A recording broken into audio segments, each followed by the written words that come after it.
กับคำว่ารอน้องลาบ่เคยสนใจอ้ายเฮ็ดดีปานใดหัวใจบ่ยอมรับฟังหมดความหวังหัวใจเจ้ามีคนอื่นฝืนทนรอต่อไปเพราะใจอ้ายยังหักเธอถ้าให้ตายอ้ายยังอยากเจอเพราะเธอคือลมหายใจบทสุดท้ายถึงตายอ้ายก็ยังรอเหตุจังได้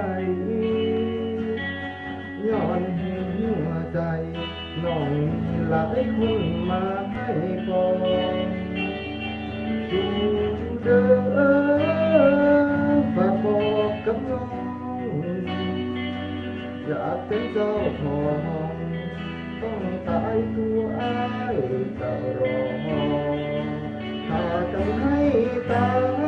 ยอ้ายก็บ่ต้องหักเป็นแค่คนรู้จักบ่ได้เป็นคนรู้ใจ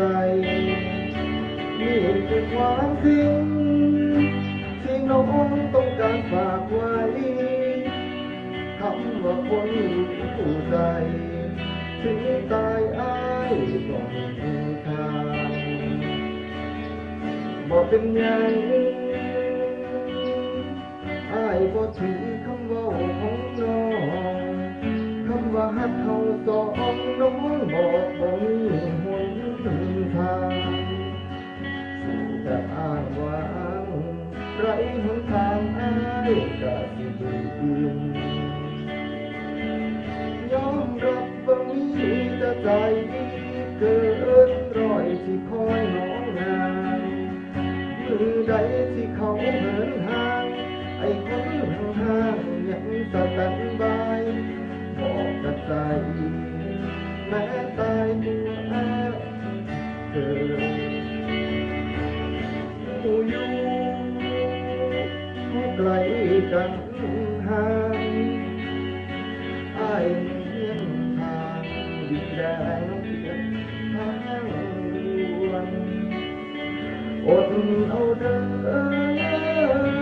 ปลอบใจพ่อพ่อย่านหัวใจสุดดวงตาผ้าจำของให้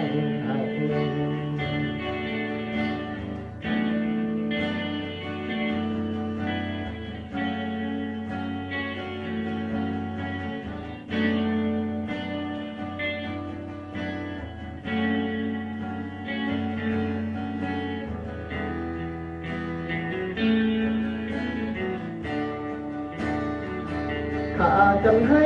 ตายอ้ายก็บ่เศร้าหักเป็นแค่คนรู้จักบ่ได้เป็นคนรู้ใจนี่คือความจริงที่น้องต้องการฝากไว้คำว่าคนรู้ใจถึงตายอ้ายบ่มีทางบ่เป็นหยังอ้ายบ่ถึงคำว่าของน้องคำว่าฮักเขาสองน้องบอกบ่มีหนทางสู่แบบอ้างว้างไร้หนทางอ้ายก็สิยอมรับว่ามีแต่ใจเกินร้อยที่คอยน้องนานมือใดที่เขาเหินห่างไอ้คนห่างๆยังสแตนบายบอกกับใจแม้ตายอ้ายยังหาเจอหูอยู่เขาไกลกันห่างเหมือนทางดาวเทียมน้ำทางดวงอดเอาเด้อปลอบใจพ่อมวล ย่านหัวใจส่วนดวงตาพากันขอ